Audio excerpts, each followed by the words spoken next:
In the parable discourse of Jesus, there are two parables which are explained. And one of these is the parable of the sower and the seed. The gospel of today contains the explanation or allegorization of the parable of the sower. The interpretation, explanation, or allegorization is different from the parable. In the allegorization, the method changes to the word of God and the way an individual receives the word of God. So the seed becomes the word that is sown.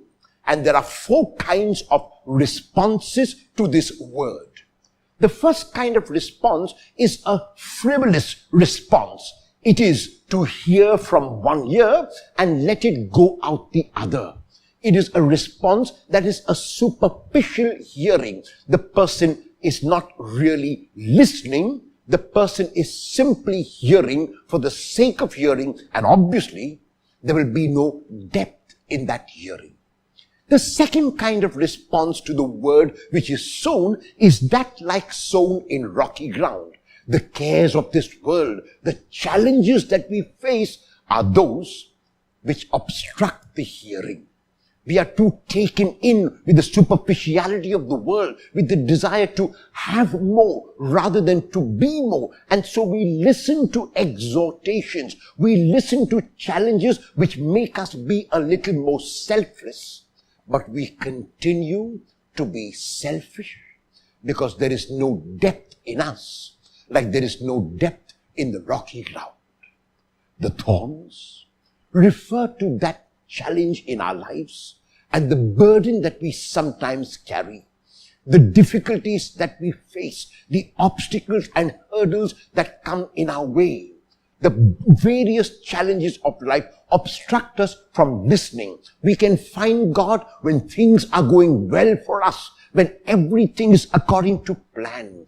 But we cannot find God when we are faced with a hurdle, we are faced with an obstacle. And that is why we hear the word of God in the midst of our challenges and we do not listen to that word because the challenges overwhelm us. And finally, there are those who hear the word of God and accept it, assimilate it, and act on that word.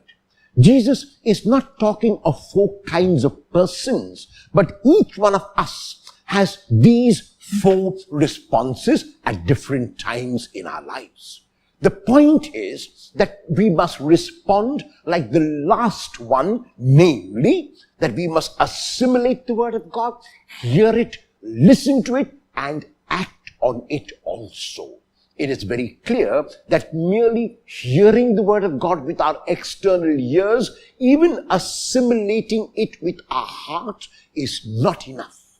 If the word is heard and assimilated, action follows. And what is the kind of action that will follow when I hear the word of God? First, my hearing will be an in-depth hearing, not a superficial hearing like the hearing which falls among the path. Second, the challenges of this world, the lure of this world, the money and the riches and the luxury of this world will not take me in. I will learn how to be a little less selfish and a little more selfless. Third, no matter what obstacles come in my life, no matter what hurdles I am faced with, no matter what difficulty and challenges are posed before me, I will overcome. I will be strong. I will be resilient. I will not give up. I will not give in. It is then that, like the seed that falls in good soil, I have heard, I have assimilated, and I have acted. Will you hear, assimilate, and act on the word of God today?